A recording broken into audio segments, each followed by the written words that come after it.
Pisces.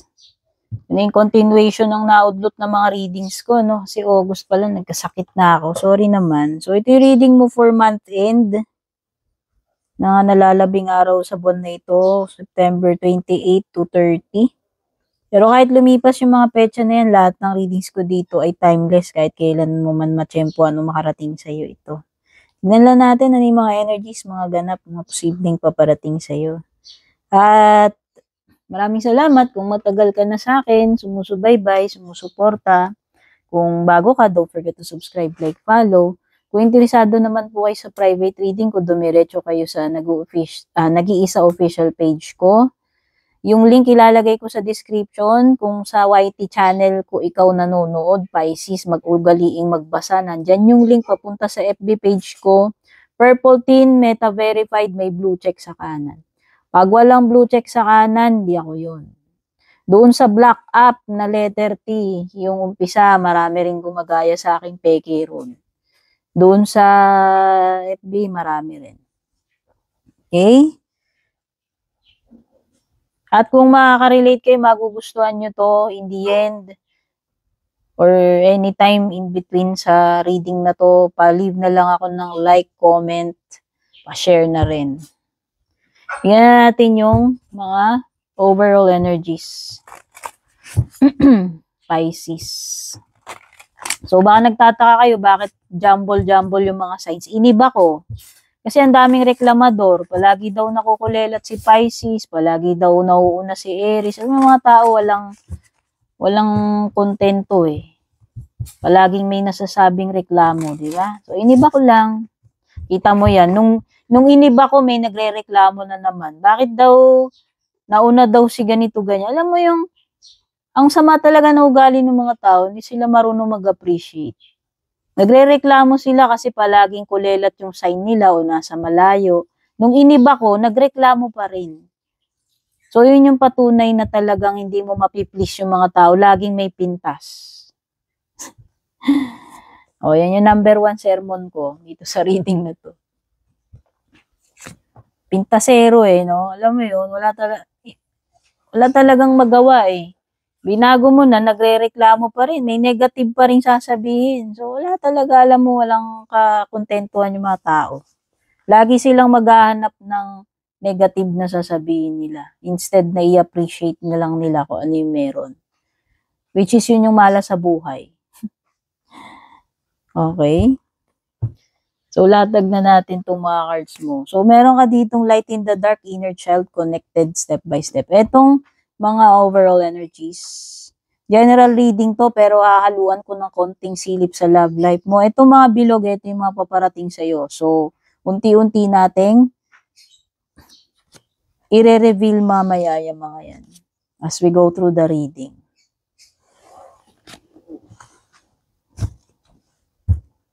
May mga tao, kahit na anong gawin mo, may pintas sila. Kaya gawin mo na lang kung anong gusto mo. Yun yung lesson. Kahit naman gumawa ka ng mabuti, may masasabi pa rin sila eh. Nag-adjust ka na nga para sa kanila. Alam mo yun, mali ka pa rin, hindi. Mga tao nga naman. Mga KUPAL, o diba? Siyempre, ito yung mga love life silip mo mamaya. Lalagay din tayong tarot cards. Eto, bago ko to ipakita sa screen, sisilipin ko muna dito sa labas ng screen kasi bawal yung mga walang damit. Baka may mag-ano na naman dyan, magreklamo na naman. Bakit di mo pinapakita pag inugot mo? Mas magaling pa eh. Mas magaling pa sa reader.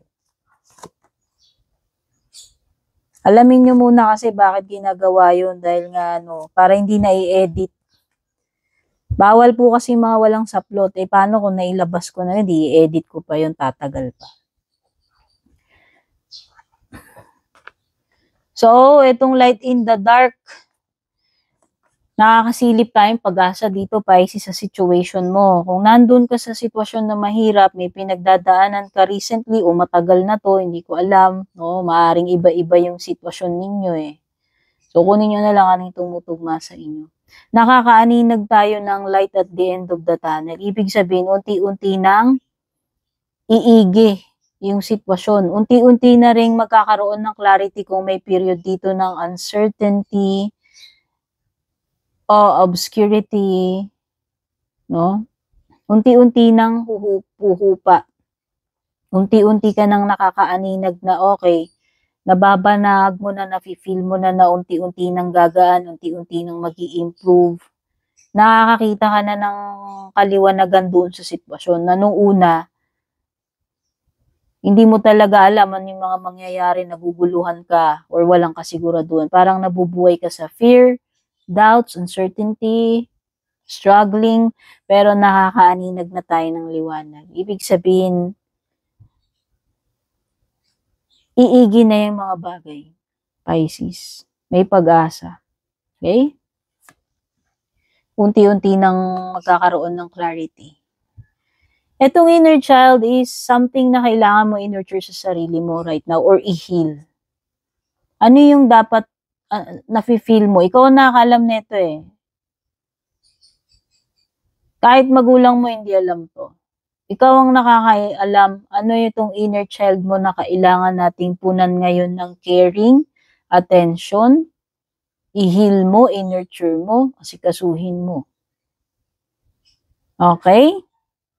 So, kailangan mo to. Pisces.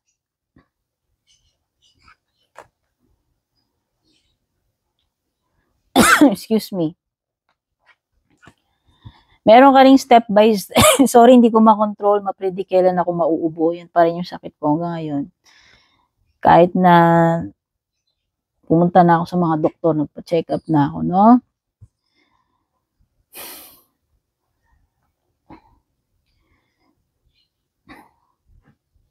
Okay, itong connected na to, I think parang makaka-in ka into something eh. So, for some of you, if you're looking for an opportunity, a job, maaaring ito makaka-in ka. No, ito yung opportunity na pwedeng may mamimit ka, pwedeng yun yung magiging tulay para magkaroon ka ng opportunity sa isang company or organization or kung ano man ito. Basta merong parang makaka-connect ka dun, magkakaroon ka ng access dun, magkakaroon ka ng opportunity dun. Okay? Or it could be someone trying to, wants to connect with you. Or maybe ikaw to, na gusto mong connect to someone, romantic man yun o hindi, Trying to reach out, trying to connect eh. And step by step, okay, you should focus on the present, Pisces. Don't let, etong mga distractions sa paligid mo ang mag-take over doon sa'yo para ma-delay or hindi ka makapag-focus doon sa dapat mong bigyan ng focus priority. Avoid na lumingon sa past. Mas mag-focus ka dito sa present. Unti-unti, step by step, marireveal sa'yo, Pisces. So, meron ako nasa-sense dito sa light in the dark. Merong process dito, Pisces, with the step by step na hindi ka pwedeng mag-shortcut. You need to go through the process as in step 1, 2, 3, 4, 5. Hindi pwedeng step 1 tas step 5 agad. You need to be patient. Okay?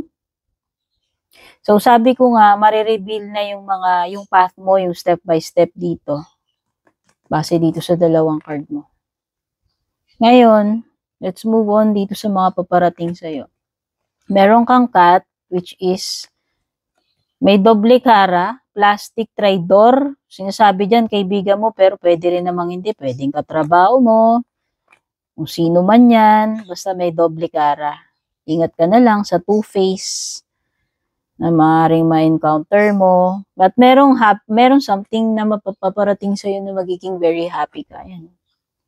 Happiness.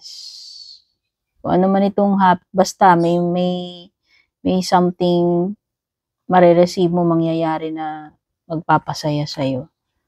You will be playing a different role.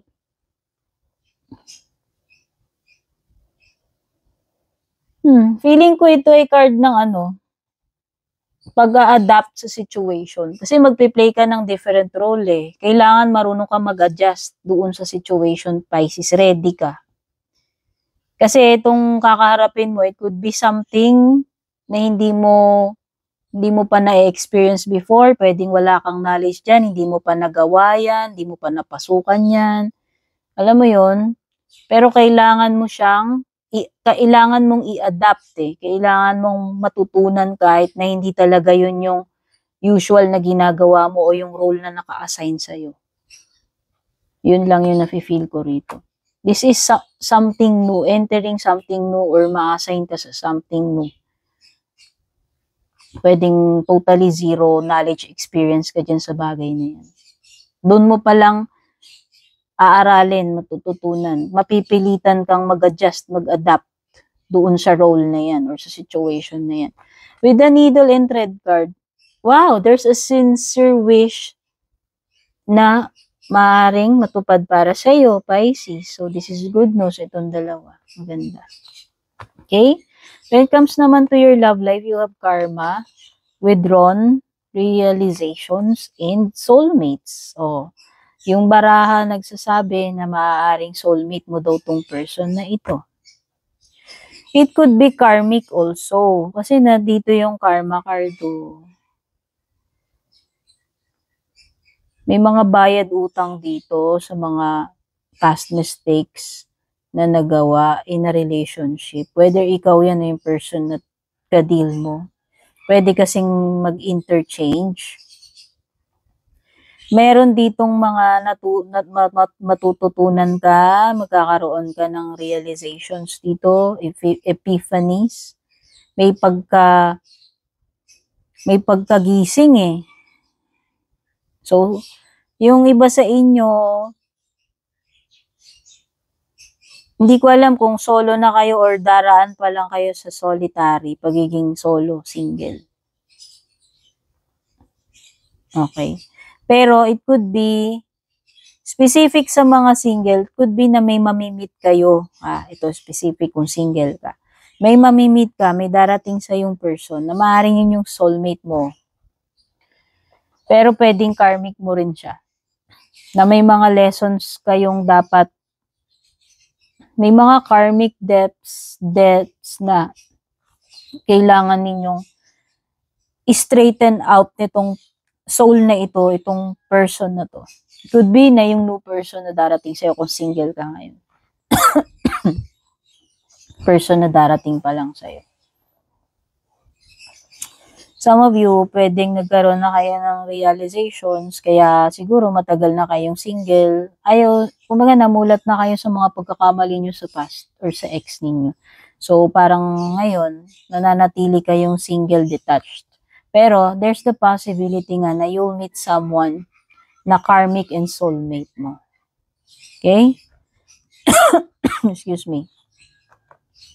Tarot cards, wala. Lahat sila may damit, so pwede ko ipakita. Sa bottom, ayan, okay lang.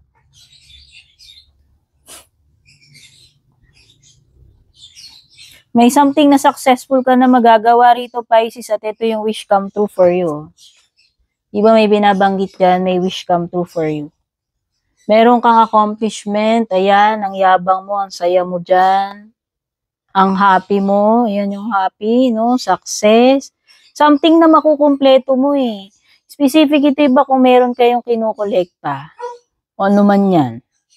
Pero meron din kayong parang, alam mo yun, parang very proud ka sa sarili mo kasi, wow, ito yung tinarget ko, ito yung goal ko. Ngayon, na-achieve ko na siya, natupad na yung collection ko, pangarap ko, yung goal ko na yun. Okay? Something that will truly make you proud. Tsaka you will feel, complete. Something na nakukumpleto. So, baka ngayon yung soulmate mo, person, yung iba sa inyo yun. Pero pwedeng ibang bagay.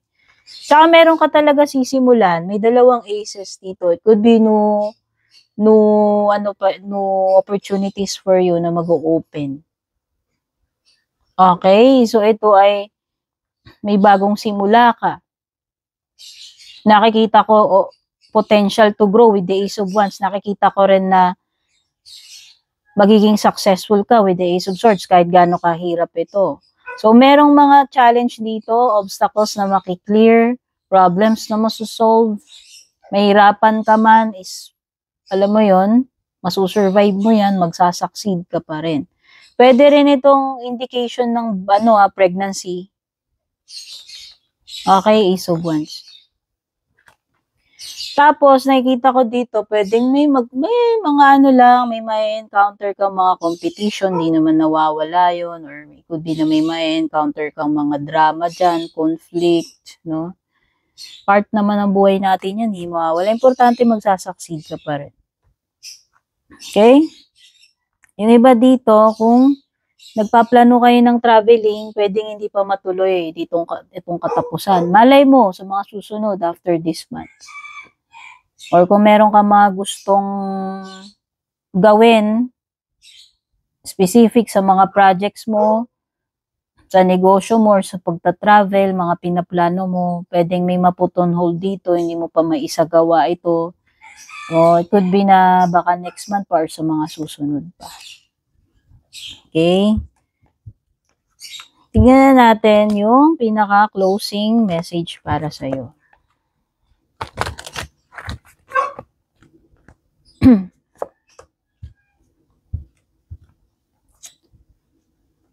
Anong sabi? Creative projects. So, diba, I'm telling you something about projects.